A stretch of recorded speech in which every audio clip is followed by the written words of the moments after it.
Now we're live. Okay, so now we're not talking about anything else. Here we go. Oh, the things that get discussed in the pre-show. No, Russ has something to discuss. All you have to do is donate $100 a month via Patreon, and we'll let you in on it. Russ has something to discuss about the NFL, but probably not the Bills because, Pete, I think that the Bills are borderline arena football quality this year. But go ahead. We were all there was 125 of us watching him here Sunday.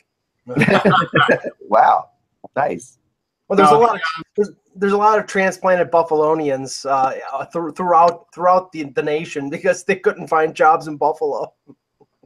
Yeah, the issue is lately, and I don't blame the NFL players. Lately, they are fighting back against sort of like the hand that feeds them. They're basically, when people are tweeting to NFL players' accounts saying, hey, you only got like 90 yards in this game, which got me 6 points in my fantasy league, and I needed 9. The NFL players are now striking back against that. So here's one. This is the best one, I think, from Golden Tate. Golden Tate wrote, this is a guy named Jamison Kendall. He tweeted, I needed 9 points going into this game, and you only got 6.5. You're no longer my favorite cereal or my wide receiver 1. And he writes, awesome. Jamison, this is the real world, and the Lions won. That's all that matters. Have a great night. Sincerely, Golden. Golden, a good Nashville guy. Yeah. And, it's just like I get it. And he's not the only player. There's other players that basically now are fighting back because people are really going over the line because fantasy's tied into money, and when they lose money, they get upset, and now they're tweeting at players. And I don't understand the mentality of it. I don't. I don't understand the mentality either. Well, what it is, and it's interesting because actually a service if you have a high school sports team, service that I provide for people in the area, in our area at least, is to go to high schools and talk to the athletes about social media and about like the issues of like getting involved in social media and how you should communicate. Because actually, there's a lot of kids who lately, what I've heard here is a lot of. I'm sorry about that username thing. I just got thrown by that. A lot. What's happening around here lately is a lot of kids are going for scholarships, and the schools that are looking at them for scholarships are going into their social media threads, and they're going into their their Facebook and mainly their Instagrams or Snapchats are gone. That's why Snapchat is so much better for them, but still not great because everything can be saved on Snapchat, and all you need is one enemy out there who follows you to send to some school, like, look at this picture of her or him doing this particular thing, and now your scholarship is.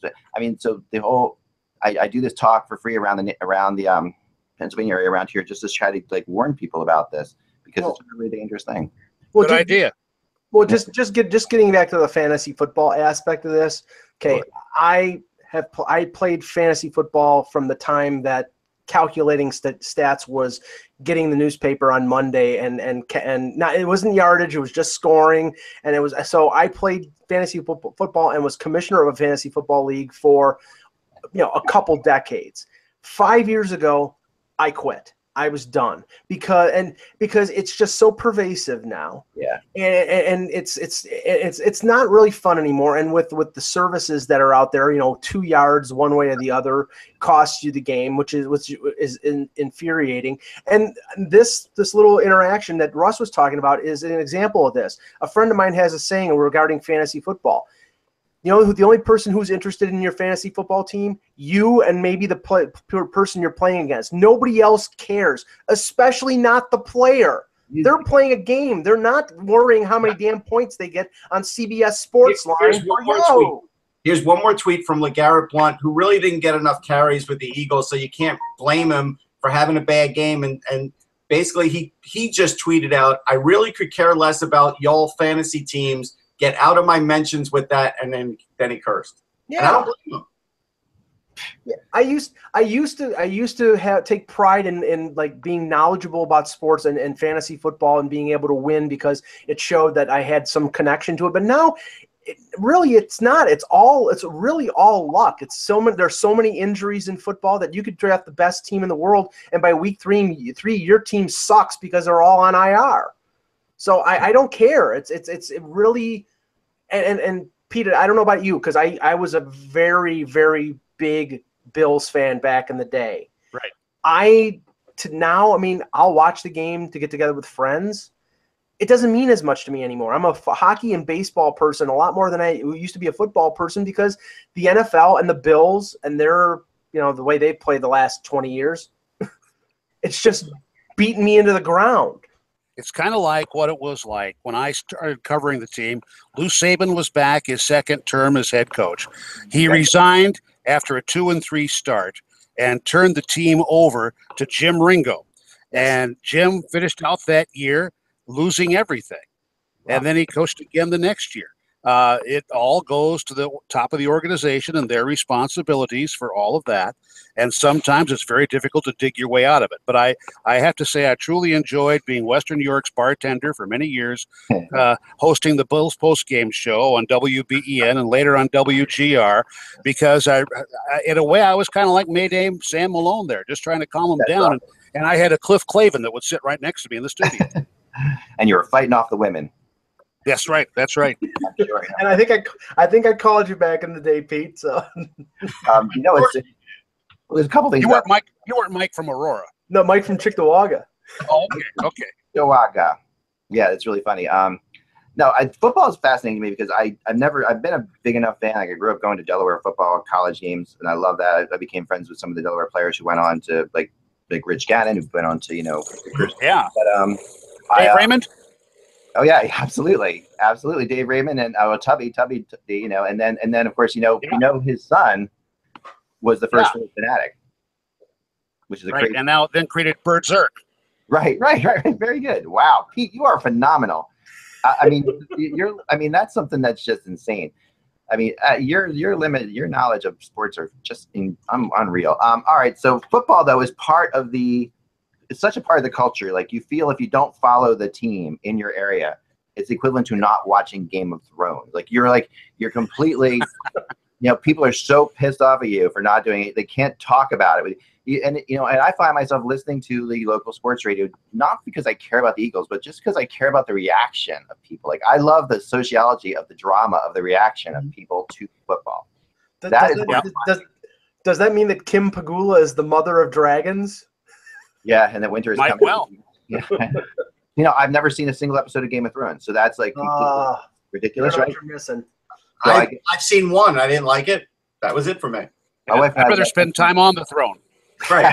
That's one of my wife and I have that and Lost that we haven't seen either of, and that we are going to do like in our retirement, like as old people, we will sit there. It's on Netflix. You can watch all 7 seasons. Oh, I know, and we will. There will come a time when we will do that. We will I'm gonna caution you not to watch Lost. I watched it all, and I'm telling you, it's sort of. I know the ending is frustrating. No, it's not even the end. Nobody knows the ending. Nobody even knows the whole friggin' show. I'm just saying it is a bottomless pit. That's what I'm saying. I love the show. We went back and started watching West Wing, which is a great. Yeah, that's what we're doing.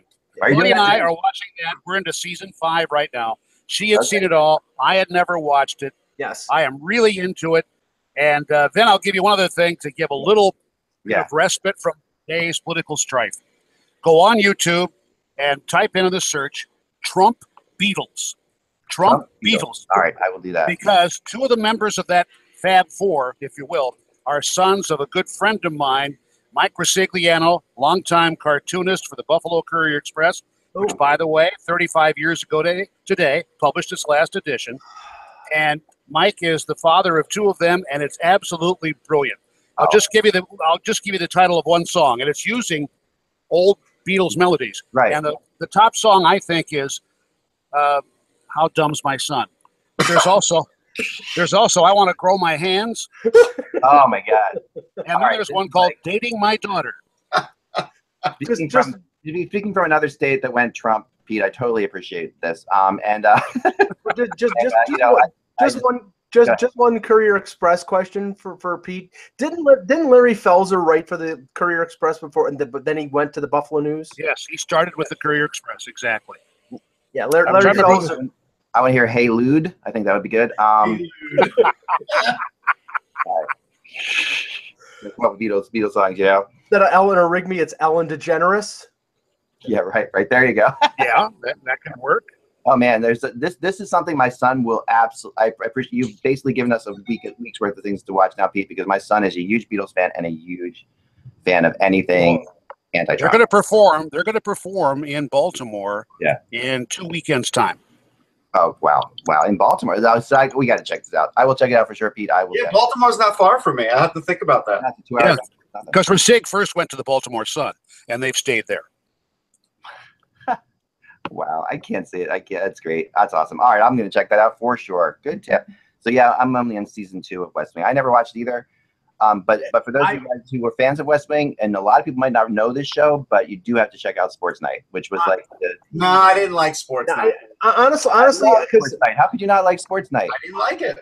I'm a big Aaron Sorkin fan in spite of my political leanings, and I thought The West Wing was brilliant. The West Wing is amazing, but Sports Night was really fun. Yeah, I did honestly. I mean, come on, it's not. Honestly, I thought the other series that he did, the Newsroom, was excellent.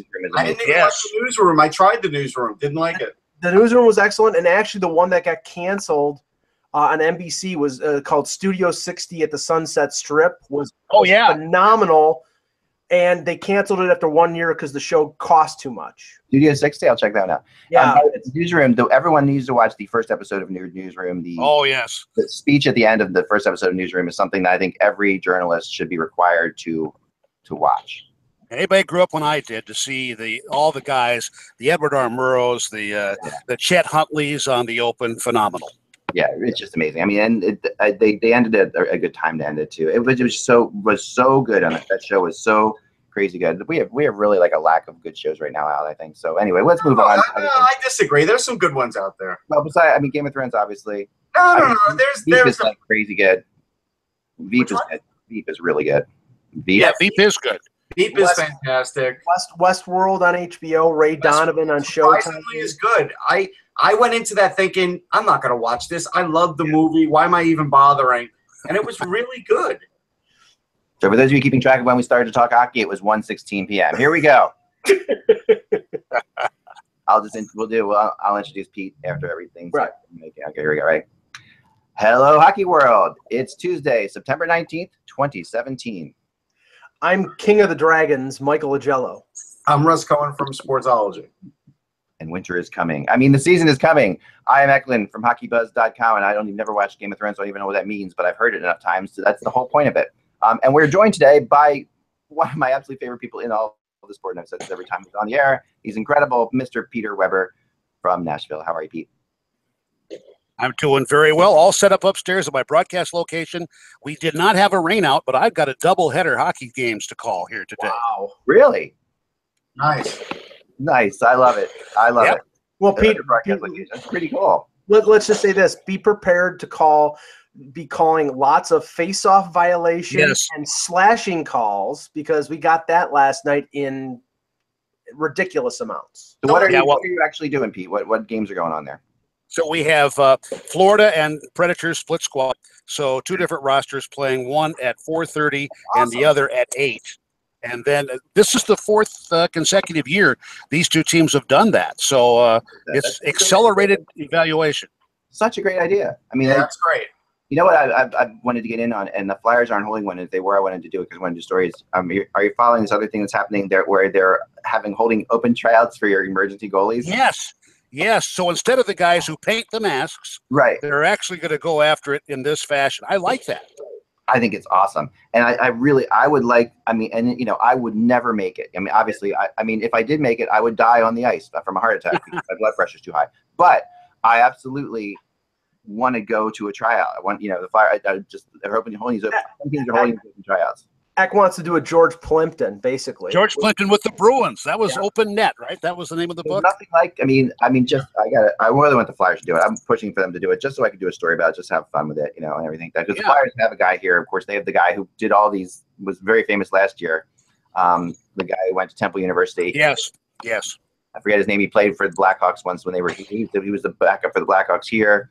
Then was the backup for the Flyers here. So anyway, so some teams are holding that. If they're holding it in your area and you're doing it, let me know. I'd like to hear a story about that. Okay. For sure. All right, so you get 2 games in Nashville. That's so much fun. That's so cool. There's nothing like sitting back, and that's what I miss about like the Olympics and the World Cup of hockey so much, was just sitting there for a couple games in hockey is really a great thing. It's just a wonderful thing. No, but we got to get back on subject with the games and the penalties, because this is right now the outrage in the hockey world. Here's the first thing I took out of it is, like, when I was watching Rangers Islanders, there's like just the swinging of the stick. If you made any kind of incidental contact with a player, they called a slash. I think they called like 8 slashing penalties. Right. 4 and 3 last night. Yeah. Yeah, it was ridiculous. But I will tell you that this happens a lot of preseasons, and I think people forget that the NHL is always trying rules enforcements and different things as preseason goes on. And then when the games get a little more serious, like the last preseason game or two, a lot of times these things start to wane and they don't even make their way into the regular season. So it's hard for me to get upset. I guess the biggest one is, if Jimmy Hayes plays another game and gets another 3 or 4 penalties, he might get cut just because of this, and that would be bad. But other than that, I don't get too worked up about it, to be honest. We were told at the league meetings a week ago that this was going to be the point of emphasis, so be on the lookout for that. Yeah. And that we are. So I already have written slashing 8 times on my score sheet for the first game today. Yeah. I'll just assign the times and the players later on. Well, 112 penalties called last night in 7 preseason games. There were 8 of them. 8 slashing.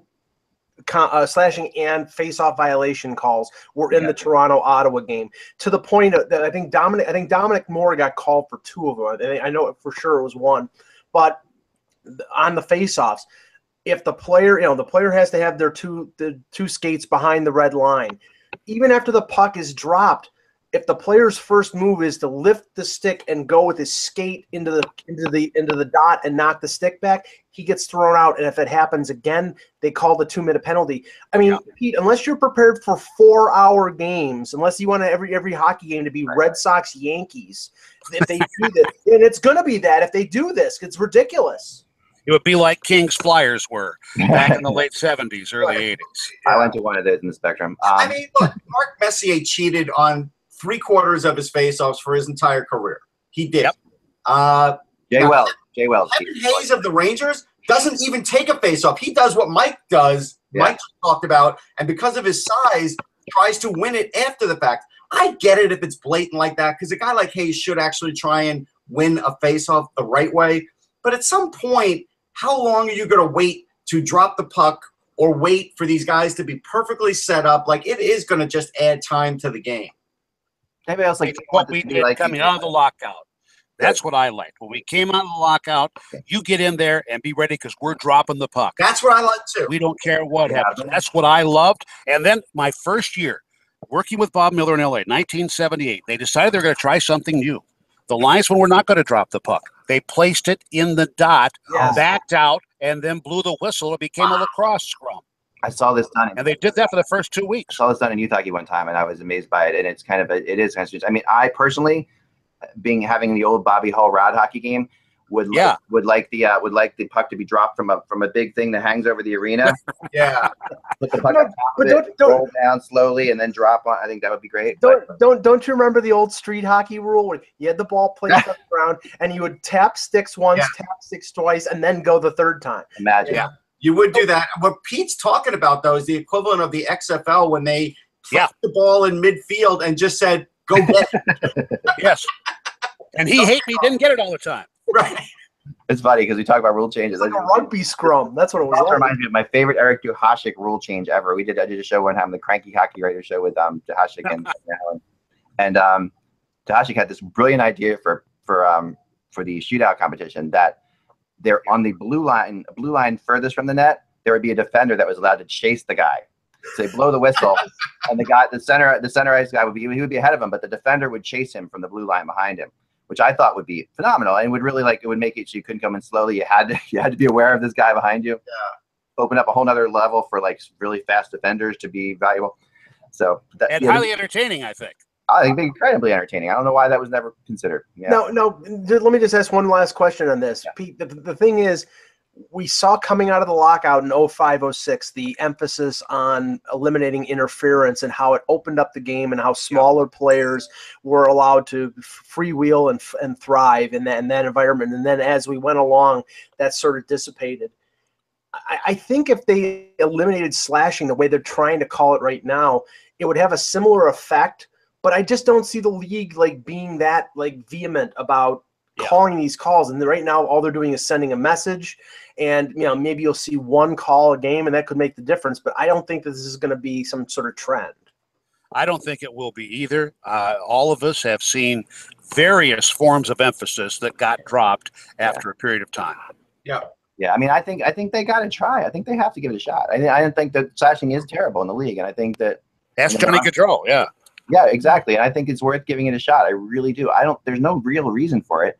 I mean, it does change your strategy. You are taught to get a stick on a guy. That is taught from a youth hockey point of view to get a stick on a guy, but that always has been the case. And they changed that as well. People got used to it. You can get used to it. I think it's worth.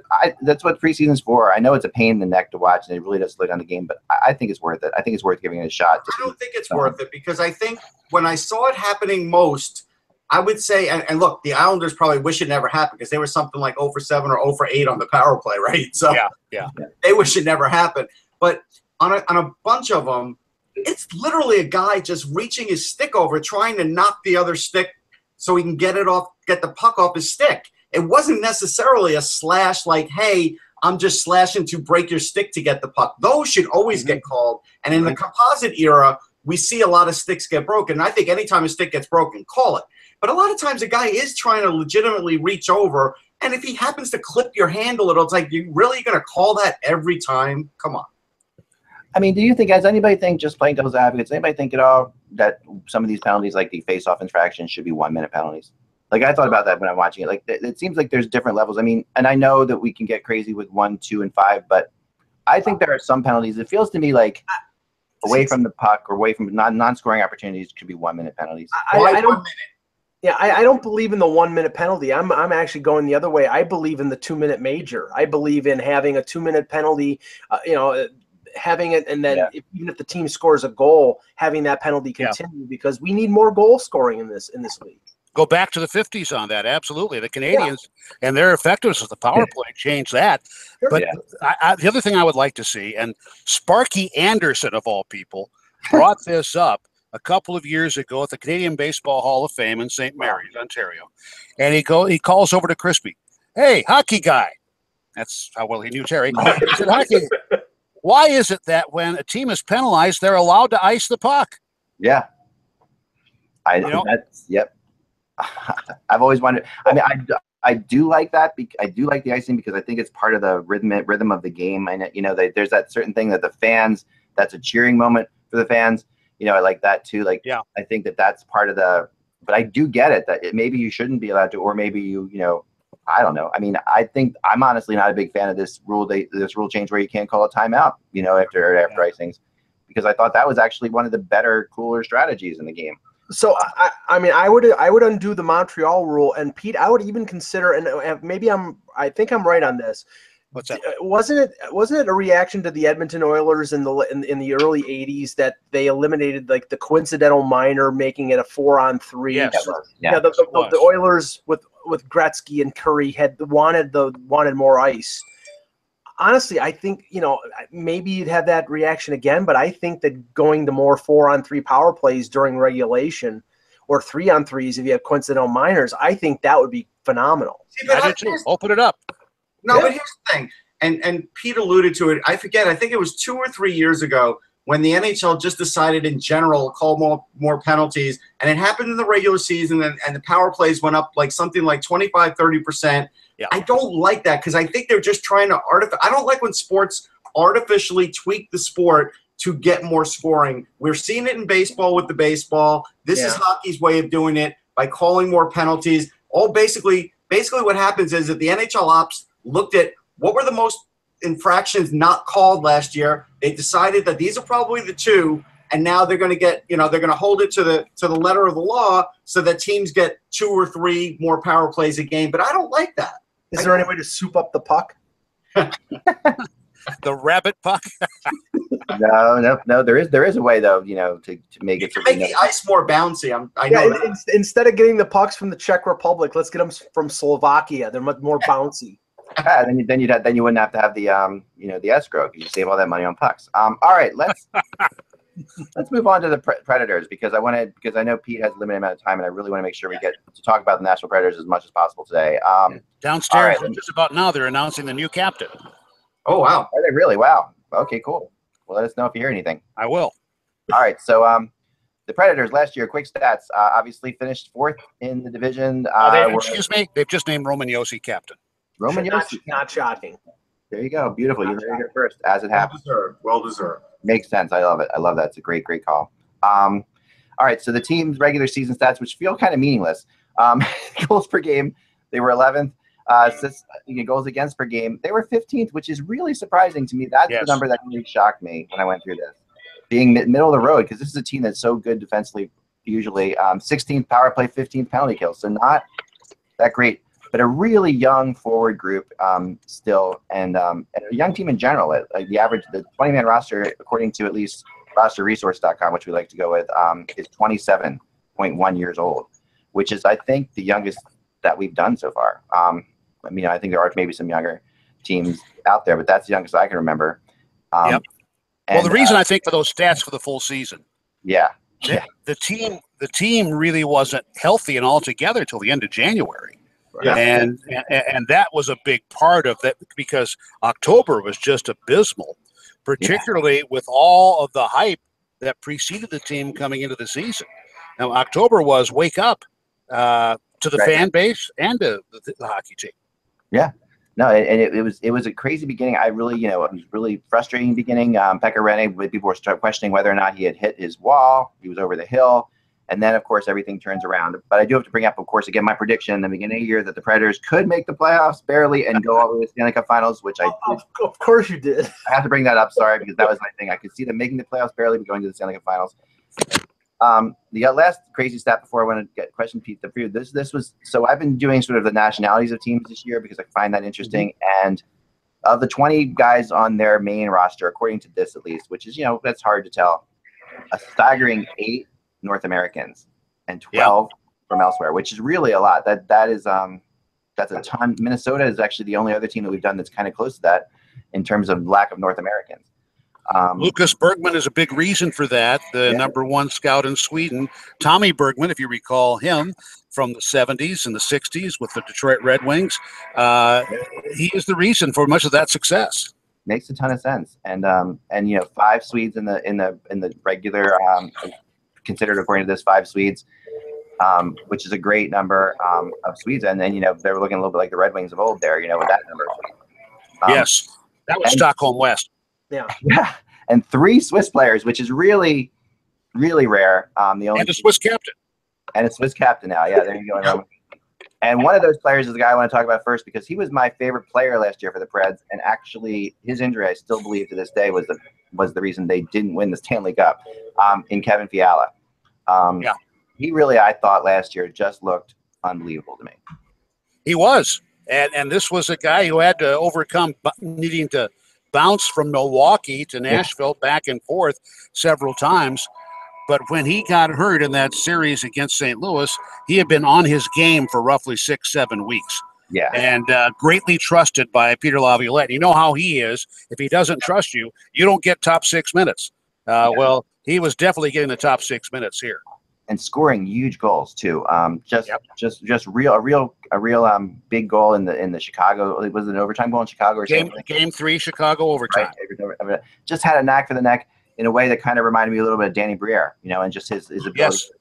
His speed, his size, and his ability to just sort of be in the right place at the right time in key moments. I was really upset with it. I still thought that his injury could have been disciplinary. We could talk about that until we're blue in the face, and everybody has a different opinion on that. I know, but I still feel like he could have held up a little bit on that more than he did. But that, and of course Ryan Johansson, who the injury to Ryan Johansson, and yet still this team was within 1 game of going to a Game 7. Yeah, so Colton Sissons, who had been scratched frequently going into the last month of the year, all of a sudden stood in for Ryan Johansson, and he has a hat trick in the clinching game against Anaheim. That was unbelievable. That game, there were so many moments. I'm sure there's a. Did they do a DVD of the season last year, Pete? No, not that I have seen yet. Not that I have seen. Oh my gosh, you got to get on that, because I mean that season was such a storybook type season, and all the things, and the heroes rising at the right times. You know, and gosh, I mean, Pekka Rinne coming off of a marginal season to almost be considered as the top player in the playoffs could have if the Predators win that thing. So. Well, let me ask Pete a question, because I mean we know James Neal goes to Vegas and in the expansion draft. They sign Nick Bonino. They bring back Scott Hartnell. Ryan Ellis will be out an indeterminate amount of time with his recovery from his injury. They bring in Alexei Emelin in a trade from Vegas. I mean, these are significant moves. I mean, and I'm sure that Laviolette is hoping that they don't get off to the slow start that they did last year, but coming off the Stanley Cup final, the hangover is always a possibility. How impactful do you think these changes are going to be to their roster? Well, and also the loss of and the trade of Colin Wilson to Colorado, that essentially freed up the money to sign Nick Bonino for them here. It was pretty comparable sums right there. So with Nick Bonino, I think it comes down to, if you can't beat him, sign him. And that's what they did. They brought him in from Pittsburgh, and this was even before they knew for sure that Mike Fisher was going to retire. Mm-hmm. And I was among those who thought he actually was going to come back for a year. So I didn't do a real good job with that. But I think that the changes this team is kind of similar to a year ago, and the team got off, I thought, to a slow start because guys were in roles to which they were not previously accustomed. So Mike Fisher started out well, but then again, he had to be the captain that Shea Weber had been for a number of years here. So there'll be a change. There'll be a change there also. Then when you have Fisher retire, there's one guy out of the rotation. James Neal leaves. It's kind of like what happened last summer when all of a sudden you had the trade of Shea Weber on June 29th, the retirements of Paul Gostad, Eric Nystrom, and Barrett Jackman. So guys, all of a sudden, younger guys, and let's say from the playoffs, they justified the faith that was placed in them, and sometimes they had to. They had no choice. But now let's see how this same group roughly reacts to it all this time around. I'll tell you, it's going to be great to me. Go ahead, Russ. I was going to say they definitely have more depth this year because now they get Fiala back.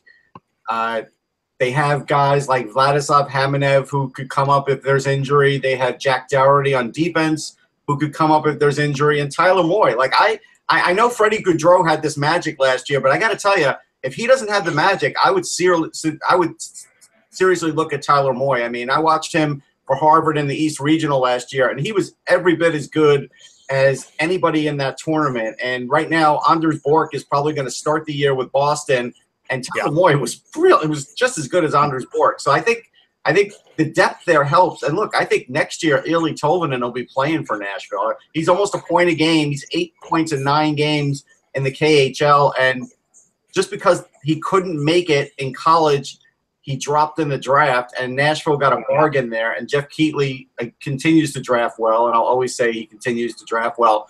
And so I think these are all things that can. I'm telling you, I did not like what I saw in the Stanley Cup. Eck can protect him all he wants and saying, I like him, and I'm telling you, you guys are wrong. You guys are wrong. But this is the backup goalie's job, is to come in any situation and calm things down, and he did the opposite, and that worries me. Pete, back me up here. UC Cyrus was really good in the regular season. It was actually a reason I was told, and from people and watching it myself, was a huge reason that they got out of their slump at the beginning of the year.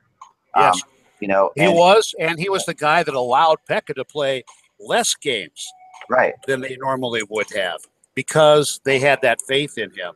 And this is totally against what you do nowadays. You want a goaltender who's 6'4 plus, and you got UC Saros, who's like 5'8", 5'9". And if you followed the Captain Ellis faux Twitter page, you've seen the picture of done Civil War style with UC sitting on Pekka's knee as they wear their Confederate uniforms. That's hilarious. I mean, if they wanted to post up goaltenders, they could get Anders Lindback to come up and be the. Well, he's here. He's going to play today, baby. Yeah. There you go. So 22 years old. I mean, it's a 22-year-old goalie in the Stanley Cup Finals against the Pittsburgh Penguins, and you're judging him. I think that's no really rough. excuses. I'm sorry. I was a big Saros guy going into last year, but when I saw the difference in him and the fact that he just got lit up, it put something in my head that basically said, you know what? He could be exposed in the right situation, and that is a tough situation for Nashville to be in. If you're telling me if Pekka went down and you still think Nashville can win the Stanley Cup with UC Saros, I would say you're completely mistaken. Well, no, I mean that's a hard one to say because but that's what you're supposed to be able to do with your backup, technically. And I need Pete to defend to my point of view, which goes counter to the host of this program that said that, you know, because he said don't do it. that Fiala's injury. If Fiala's injury was the key, I think that the loss of Ryan Johansson, the number one center who they paid $8 million on an extension, was the death knell to them winning the Stanley Cup. That they were able to beat Anaheim, but because Gibson got hurt and Jonathan Bernier was a subpar goaltender in the playoffs. But against Pittsburgh, you needed Johansson to go up against either Malkin or Crosby, and because you didn't have that, I thought they were playing with a hand tied behind their back. Now, if Johansson stays healthy, Pete, I think he's worth that $8 million a year. I do too, and but I do think, as far as the playoffs were concerned, the combination of those injuries. Yeah, that was my it. Lord, that was the problem. So Sissons became number one line center. Yeah. You know, and then all of a sudden you have Pontus Aberg comes in, scores a huge goal in Game 5 in Anaheim for the game winner in that one. There are a lot of people being put into places they would not normally have been put into. No, and McLeod. I mean, McLeod played an enormous role. I mean, and I could tell Harry Zolderchuk. He was a Laviolette guy. You could tell McLeod's the kind of guy that's going to be fighting for a roster spot. You know, but Harry Z had played in that situation before with Philly in the playoffs with Laviolette, so there was some familiarity there. We saw Harry Z shirt, Flyer shirt the other night, Russ. Remember that? Yes, we saw that. Harry Z is here today on a PTO with Florida.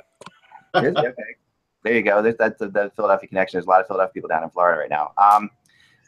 So I don't know. To me, and McLeod, and of course, you know, Salamaki, these are guys that really came in, and I think the battle for that fourth line is crazy. I think that team has the battle for the third and fourth line has, you know, players who are actually heroes. I thought Bonino this is the best forward that I think the Predators have signed for what they need in several years as a free agent. This is the guy. I'm going to say with Paul Gostad. Yeah. As a defensive guy and a face-off guy. Better than the Peter Forsberg signing or trade, I should say. Pete, the one concern, you know, we don't know how long Ellis is going to be out. We know how valuable Ellis was in the playoffs last year. They bring in Emelin. I've watched Emelin play for years. I hate the way he plays because he's a cheap shot artist, but he can eat up minutes. Yeah. And I mean, I think that the panic in Nashville should be quelled a little bit by them having Emelin there to step in for Ellis for at least the first few months. What do you think?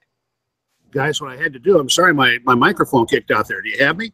Yeah, we have. Okay, you got me now? All right, and I guess my speaker now is coming through, so we could have all questions of feedback or foldback on all of that. You sounded fine. We're okay. My question was regarding Emelin with Ellis being out. You know, there has to be a situation in Nashville now that even though Ellis is hurt, having Emelin there to step in as the number 4 defenseman, you know, they probably would have been in a panic if Emelin wasn't there, but he's capable of filling a top 4 role, at least for a short time. Yeah, that was the whole idea. Yeah. Not knowing even before Ryan Ellis had his surgery that they needed to have some sort of insurance that way. Just like the old insurance we used to have when I was a kid, and my parents would take me to Chicago Stadium, and we were leaving. You know, auto insurance was invented there. Because when you left the parking lot by Chicago Stadium, a kid would be holding a brick in his hand, tossing it up and down and say, "Watch your car for $5, mister." Well, I think that was pretty much the same approach. So Emelin's like a kid with a brick saying, "I'll watch your car." I get it. I like it. I thought it was interesting because when they did the Emelin thing, it really spurred on the Duchesne rumors. And we'll get to that to end this thing. But it really spurred on the Duchesne rumors because they were getting another defenseman. When in actuality, when I talked to people, it was much more about the fact that they knew they had a really good feeling they'd also be out this long back then. Yes. I will say this. I mean, the Ellis injury is a break for Matt Irwin, who literally was just like an extra guy last year that worked his way in and and was a big player for them. And now this year with all the signings, he probably wasn't going to have a spot, and now he has a spot. He was the guy they plugged in last year when they needed to do just that. Yep. He came to camp, did not make the team out of camp. He got sent to Milwaukee. But there was an early season incidence of what I call illness running through the team, food poisoning, whatever. Oh my gosh, yeah, remember that. Detroit. The team plays in Detroit, and across the ice of the Joe, I'm looking at guys constantly leaving the Predators bench to go back to the dressing room. And then the flight back home was kind of like Hollywood Nights. And so then that next night, you got the Pittsburgh Penguins in here waiting to play the Predators. They had to call 5 guys up from Milwaukee to play. Pekka Rinne was dressed as the backup only because they couldn't get anybody else. They didn't have that backup goaltender tryout camp here. So he had to do that. And that was when Matt Irwin won back a job for himself. And for that matter, Austin Watson, who played a pretty big role for the team down the stretch. That's an amazing thing. I mean, they really have drafted well. I mean, they really have. The bottom line is they have great role players. And now they have, the first time, way more offense than they've ever had before. Because, I mean, you're also taking at Victor Arvidsson sort of also came into his own as the year went on last year. And is really a unique player. And I think a really underrated player in the NHL right now. I think Victor Arvidsson will become a much bigger factor. If we had an Olympics next year, Victor Arvidsson would have been a big factor in that. You would have seen a lot of that as well. Yeah. Lithium ion powered bunny. Yeah. Does not slow down. No, it's definitely an exciting team. The return of Scott Hartnell is fun in a lot of ways, I'm sure, for you guys, because he's original Predator, a captain of the Predators. Is he signed just to a 1-year deal, Pete? Yes. Yeah. After his buyout from Columbus. Right. Yeah, because I have a feeling like they won't need him next year. That's just my feeling. So it's good for them this year, though. I mean, he was the first Predators player, and actually until Seth Jones, the only one who made the club out of camp his draft year. Yeah. That's amazing. I mean, and even when he was in Philly, I would often talk to him about how much he loved Nashville. That was a big deal for him, and the whole time. So I knew if he ever had a chance to go back there, he would. And I know he hoped to get traded there a couple times last year. But yeah, this is definitely. I think that's going to be fun. I mean, when I think of all the great things last year, how much more fun the playoff run would have been with Scotty Hartnell around too, because he is your epitome of your playoff guy. Yeah. He's great for a long playoff run. He will score key goals too. He still has that in him, and he didn't have a bad year at all. No. I know Columbus was. I talked to Columbus about, you're going to buy out Hartnell, and the first response to that was, really, should we buy? There was a point at which they were not sure they were going to do that because he had such a good year that why would we buy him out? Basically, his contract wasn't too bad at that point, and he was still producing goals. So he won't score as much as James Neal, but for $1 million salary, you're getting a bang for your buck in terms of, I mean, he could score 15 to maybe even 20 on a really good year, depending on who he plays with. And if you can't complain if you get that kind of production out of a guy who's making $1 million. I think he will be the net front presence on the first power play unit. Yeah. And that was something he sort of learned while playing here with Paul Correa. Oh, yeah. Go to the front of the net, put your stick down, and who knows, I might hit it every now and then. You got to get the Hartnell Falls thing going on there, and that was a great thing in Philly. Hartnell down, right? Which was the Down syndrome thing. Every time he was down on the ice, he would donate money to Down syndrome, which was great because Hartnell ends up on the ice a lot. That's just the kind of guy he is, though, and it's a really cool thing. He, I think he'll have a big revival there. He's good in the room. He is. Yeah. Great in the room. He is. And Laviolette, obviously Laviolette knows him and likes him and has spent time with him in Philly too. And Laviolette is another one who I think at the beginning of last year I was wondering, okay, has Laviolette done his, expiration date? And now, of course, no one's talking about expiration dates with Laviolette.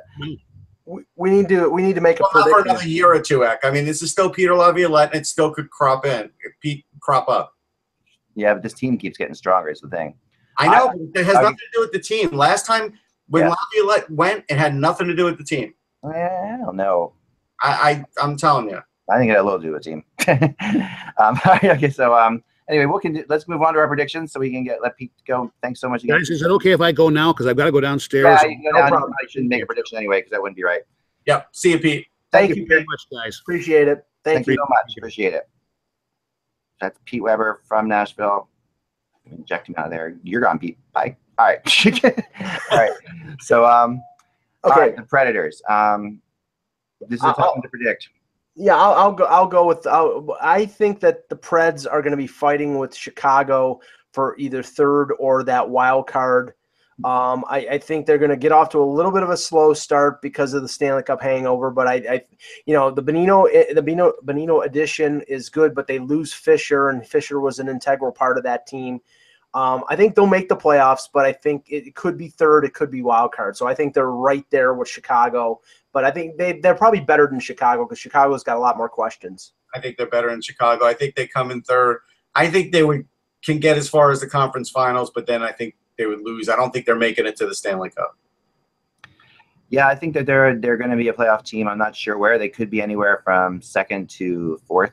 In my mind, that division is so tight it could finish any which way. They are a playoff team, and how they finish probably depends on how healthy they stay. But if they manage to stay healthy, they make the playoffs. And once they make the playoffs, I do believe that this team, I said before, is like the Los Angeles Kings now for this conference. The team that no one wants to play, and the team that could really no doubt. Yeah, I agree with that. Cause all kinds of issues. And I just for just fun's sake, want them to go back to Stanley Cup final in the worst way. The thing that's a real thing, though, is we have to see if, and this is something where in year 2 of Laviolette after the Cup, certain guys' magic wore off for the Flyers.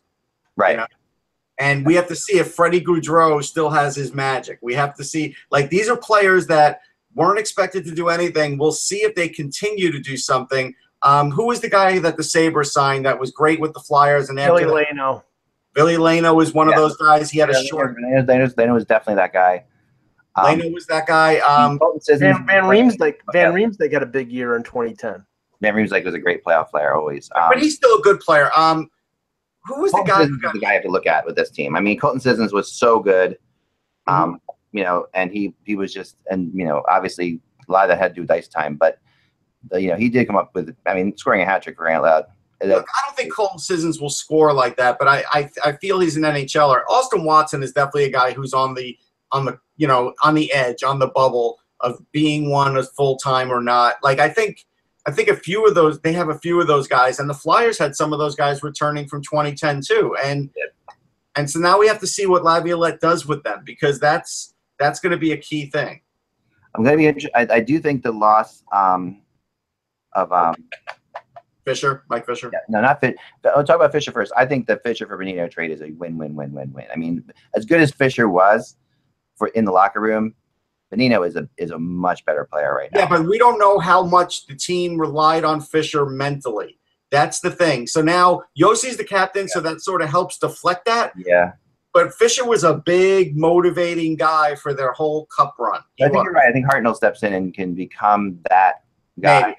And Bonino can then, and then Bonino comes in and just does more stuff. Absolutely. There's no doubt. He kills penalties. He scores. Fisher's killed penalties too, but Bonino wins faceoffs. He gets in there, and he was he was my favorite forward that was available in this free agent market. And I just think that and I think Pittsburgh is really going to hurt from losing him. I think this is the player that Pittsburgh hurt. They will definitely hurt. Well, you can't afford a $4 million player as a number 3 center. They were paying Bonino less than $2 million. They had to lose him, but they will feel it because he was somebody that they depended a lot of minutes on, a lot of key moments, and he was a real stabilizing force. Now the question is whether Bonino, and unless I'm mistaken, Russ, he's going to be the number 2 in Nashville behind Johansson. Right. There's a big difference between the matchups you get as a number 3 center and the matchups you get as a number 2 center. So that's going to be a bigger, tough. And the Eastern and Western Conference too. Western Conference. Yeah, no question. That makes a big difference. I mean, I think I think there are deeper centers. Would you say centers are deeper in the East or centers deeper in the West? I guess I'd have to really look at that one. But I think that, I think the good thing about this though is the defense that Bonino's looking back on here is way better than the defense that he was looking back with the Penguins. I mean, this is a stronger defense in general.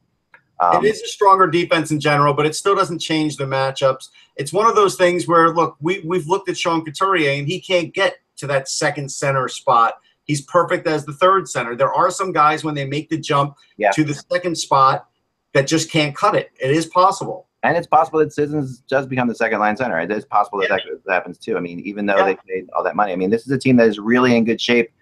And right now is prime because they have some guys on entry level contracts that are playing big roles. This is a big time for them as far as that goes. Not necessarily. I mean, Matt Irwin still is, I guess, technically on an entry level contract. Yeah, I think he's still on an entry level. But you also have Fiala. No, you know what? No, he's on a he's making $650,000. So yeah, he's a UFA after this year. So maybe he is on his last year of his entry. Yeah. Although it says free agent on here, so I don't know. Right. Who are we talking about? Sorry, Matt Irwin. No, he's older, so he's a He UFA. has a really cheap contract. Yeah, but I thought he got into the league late. But he may have signed a 2-year entry level. Yeah, no, he went through his entry level in San Jose, so he's did? Okay. on 1-year deals. That's significant, and depending on how many players you really consider on as your top 12, if Salamaki slips in there, you could have 5. I think Cody McLeod will be a bigger player than people expect because that's definitely the kind of guy the Predators have gotten. They need size. They do need size to get through the Western Conference. I think he'll be a veteran fourth line enforcing presence, but I'm not sure. I don't think it's going to be a big factor now. Yeah, this team is going to go as far as Forsberg and Johansson and Fiala when he gets back takes them. Those are the main offensive guys, and if you get secondary offense from the Hartnells and a few other players, then you're going to be pretty decent. But I think it's gonna be and obviously Yossi and Subban on defense. Right. I wouldn't be totally shocked to see James Neal return to this team at some point. Maybe at the deadline. You never know. Yeah, at the deadline. I mean, I think that because when they made this, when they let him go, there was definitely no one wanted to do that. First off, secondly, they were doing it. Their excuse I heard was to protect Yarncroc. They were worried that Yarncroc was going to go. Instead, that was a strange move, I thought, because Yarncroc is a good player, but I thought that it almost implied that they felt like they could get James Neal back, not necessarily even at the deadline, but maybe. Well, I think the reason that they were worried about Yarncroc is because he's signed for another 5 years at $2 million. Yeah, so he's really cheap, but he's a cost-effective player. Yeah, he is. But I think that who knows what they talked to with Vegas. Like they could have said, okay, you can take this guy. We'll make a move for you and get him back. Or he's a UFA after this year, and that's possible. But before we get to the Duchesne talk, there was a couple of things that came out yesterday that and in the games that are worthy of mentioning. The Mikko Koivu extension in Minnesota. Yep. They extend him. He would have been a UFA next summer. I believe he's 33 or 34 years old. I'd have to look up the age, but I think he's close to that, Russ. But they give him a 2-year deal, $11 million total, so 5.5 AAV. I think he had around 50 points last year. He's still a quality two-way player. He's always a nominee for best defensive forward in the league, or he's always up there. I think his offense will drop off, but he's still going to be a really effective defender and probably will score 15 goals, 30 assists. So I don't see this as a bad signing. No, it's a good signing. I think it's money well spent. Yeah, I think so too. I think 2 years is perfect. Yeah. Now injuries last night. The one I watched, Colin White, who is a very good prospect for the Ottawa Senators, played on the World Junior team for Team USA last year. Late in the third period, blocks a shot from Collie Rosen, the Leafs rookie defenseman. Pierre Dorian, the general manager of the Senators, came out this morning and said broken wrist out 6 to 8 weeks. Russ, Senators, I mean, this is a loss because I think he would have made the team. Oh, he definitely would have made the team. And they're without Carlson, and Carlson has not even skated yet. So you're talking, and conservatively, I'd say at least the first few weeks of the season, maybe the first month of the season. And if you're without one of your promising rookie scorers and without the guy who plays 30 minutes a night, it might be challenging for the Senators to score goals early part of the season. He could have been a Calder candidate. This is a big loss. He could have scored 45, 50 points in his rookie year for them, which would be huge. This is big. I do have breaking news on Jaromir Jagr. Okay. And this is probably what we thought, but now he's come out and said it, and I don't think he's helping his case. He said, this is on him signing a tryout. I'm not going to go for it. It's funny we talk about it. After 25 years, they know what kind of player I am. But you know what? When you are bristly like that, teams still don't care who you are or what you did before. Yeah. This is not like Guy Lafleur just walking on to the Quebec Nordiques or even the New York Rangers before that because it's Guy Lafleur, and it worked out, right? Yeah. But this is different. It's the league changes every year. Sometimes teams want to see you. Sometimes you have to, if you want to continue on as an older player, you have to go with it.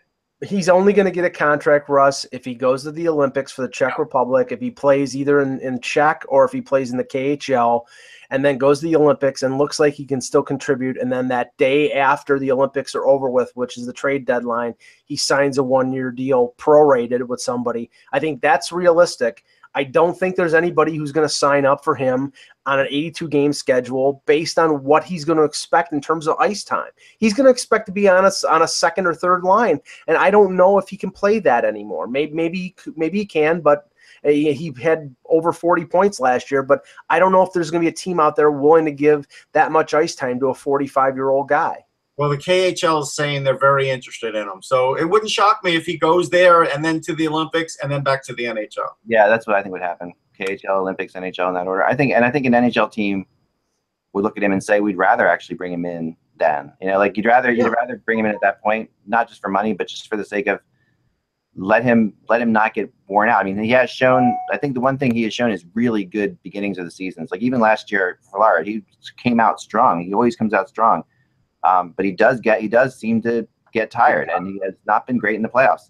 It's just been the bottom line with him, So yeah, I don't know. That's interesting. I don't think he should take a tryout though. If I'm him, I wouldn't do it either. Just because I know what you're saying, Russ, but at the same time, I think somebody will get desperate enough at some point. I don't think so. I think we have gotten to the point where they do need to see what he is. He was not impressive last year. He died at the second half of the season. I think they need to see it again. I really do. Maybe. The other injury that was notable, Andy Strickland, our friend, has reported that Jay Bouwmeester had broke his ankle. In 3 weeks, it'll be reevaluated. But usually, a broken ankle is like a 6-7 week injury. Somebody in my house had a broken ankle, and 4 weeks is the bare minimum. Even if you got into the decompression chamber, 4 weeks is the bare minimum. Probably didn't have to skate every day. Yeah, for bone to heal. For bone to heal, it takes 4 weeks. Now, the skate does give him an advantage, because like walking around is actually going to be harder than to skate. So I think there is a chance that in 5 weeks he could be back. So we're talking early mid-November. Yeah, that's best case. And that's a big loss, but at the same time, they can withstand that one. Well, maybe they don't have Shattenkirk anymore, so that brings you down to Peter Angelo and Parayko as your top two, and that means giving a lot more ice time to guys like Carl Gunnarsson. So it's like this could be it hurts. It hurts, but they've got so much depth. I mean, Carl Gunnarsson. No, but this is a lot of minutes. Like this is depth is one thing. But Bouwmeester was a huge minutes guy. I'm going to look up his minutes now, and I think this is his time on the ice on the average is 22 minutes and 24 seconds. Yeah, and he paired with Peter Angelo. So you're talking more ice time for Gunnarsson, for Bertuzzo, for Joel Edmondson. Yeah. Maybe a guy like a Jordan Schmaltz comes up and plays. I mean, there are players there, but you're talking right now about a guy who's probably one of your main penalty killers, possibly plays on the power play. It's a big loss. No, it's a big loss. It is a big. I'm not saying. I mean, here's like as an example, Carl Gunnarsson last year played 13 minutes. He did play with Toronto 21 minutes, and Mike would probably say that was too much. Yeah, he was the de facto pairing with Dion Phaneuf, that rotating, guys like Mike Koska. Gunnarsson was the best of a bad lot, so he's not a top. Back to 17 minutes like the year before, and then other guys will have to pick up the slack. But I do think it's a factor. I do. Yep. Now, also, before we get out of here, Matt Duchesne, we're going to do some YouTube questions tomorrow. So feel free to throw on your if you have a question, throw it in the comments. Yeah, throw it in. And below the video, we'll open up the chat room tomorrow too. We'll do more of the chat room tomorrow as well. I think tomorrow will just be Mike and I, and we won't be doing any teams tomorrow necessarily. So we'll be doing that and I then may be able to join in. Depends on where I am at that time of the day. Thursday will be the day we don't have. Thursday we won't have a show for the holidays, so that's right. I'm sorry. Yep. Yeah. We'll be back on Friday. But there were some funny questions, including why Hockey Girl out there, asking why I hate the Blackhawks so much. I will get into that tomorrow. It has nothing to do with why you think I hate the Blackhawks. Nothing to do with 2010 at all. By the way, it has nothing to do with that at all. I don't really have an issue with 2010. They were the better team. The Flyers were lucky to be in that series. The way it ended was crazy, but they were the better team. No, there's plenty of other reasons, but we'll talk about that later. All right, so Matt Duchene briefly here came out yesterday and said he's on a day to day with the Colorado Avalanche. He's living it. He's just there to play hockey and for the fans and for his teammates, saying all the right things, I guess. Quasi right things. Depending on who you want to be right to. But the rumors came out yesterday, and we didn't mention this with Pete because it seems ridiculous that some players were actually hearing the rumor, and I heard this too, but I didn't think anything of it. Elliot Friedman wrote that the PK Subban from Matt Duchene trade rumors, which were absolutely never the case at all. The PK Subban would have been traded for Matt Duchene, but now there is an instance, it seems like, where Sakic is changing his asking price, and perhaps we'll see something happen. And the latest one, again, which I heard before and I brought up again, but it's coming back around again, is Jacob Trouba for Matt Duchene, which is one. I seem to be the only person who's hearing this one. So for whatever it's worth, I think that Winnipeg would have to make another deal to pick up a defenseman from somewhere to fill in Jacob Trouba's role. Matt Duchene would give them a lot. Yeah, I mean, that's the problem with this, especially with the fact that if you look at Winnipeg right now, with them re-signing Little, they're so stacked at forward. I just don't see the need to add Matt Duchene. You have to be stacked at forward to win in that division, though. That's the bottom line. Like, you have to be. No, I get that, and I agree with that, but I'm saying they're already stacked at forward. I think their defense, even with Trouba, is their weak spot. I mean, the goaltending, maybe Mason fills the gap, and him and Hellebuyck are a good 1-2 punch. But Enstrom is getting older. Question marks with Tyler Myers. Byfuglien, we always know that Byfuglien defensively is a disaster. He's just a really good offensive defenseman and physical. Sure. Trouba is the one stabilizing force in terms of being a defenseman on that blue line. I can't see them giving him up unless they get a defenseman back in the deal, and I don't see that happening. And the thing is, they could have done this if Josh Morrissey had developed already, but he hasn't developed yet, and that's the guy they expected to develop. And so while they're waiting on him, it will be hard to trade Trouba and make the playoffs defensively. It would be. Depends on how good Tyler Myers is, I think. That's what it comes down to. You're right about that. I mean, Tyler Myers, they played without basically last year, without him for the most part. And if he's back healthy, that's that. And you lose Trouba, you're not losing. The trade-off between Myers and Trouba is not that large, I don't think. No, but the one more year of Morrissey makes a big difference to. Oh yeah, no, it does. Trouba down the road, and he's getting there. You go out there and you get somebody. You could go out there and get somebody who can fill that spot for a year. And you can also pick up Matt Duchene. And I do think that people can't underestimate that there is a little bit of a desperation in Winnipeg to do something this year. Like, I think I've noticed this throughout the first time in Cheveldaev's tenure that I've felt that when I've talked to people, that Winnipeg is trying to do something that they realize they have to not just make the playoffs, but actually make an impact in the playoffs. That's their thinking. So no, I think the thinking's right. I still don't think Matt Duchene's going anywhere right now. I just don't. Yeah. And another determining factor in this deal is whether Dmitry Kulikov comes back from the defenseman he was a couple years ago when he played well with Florida. He was terrible in Buffalo. He was injured in Buffalo. If he comes back and he plays as a top four defenseman, then maybe they can jettison the problem that they've had with Trouba in terms of getting him to sign a long-term deal, and maybe they can do that deal. But again, I still think that if they trade Trouba, they got to be getting a defenseman, either somebody who's good right now or a prospect that they are guaranteed that will be a good defenseman coming back in that deal. And I just don't see it in a Duchene deal. It's more of a one-for-one. I think the odds of playing 4 zeros in the Michigan lottery and winning were better than having Kulikov come back and be a top 4 defenseman. Well, time will tell. We're out of time, by the way. guys, we'll be back again tomorrow. Mike and I will be back. Check for the times. We're not exactly sure on the time yet. Probably 1 o'clock-ish, but we'll see. Remember, without the buzz, it is just hockey. We will talk to you then.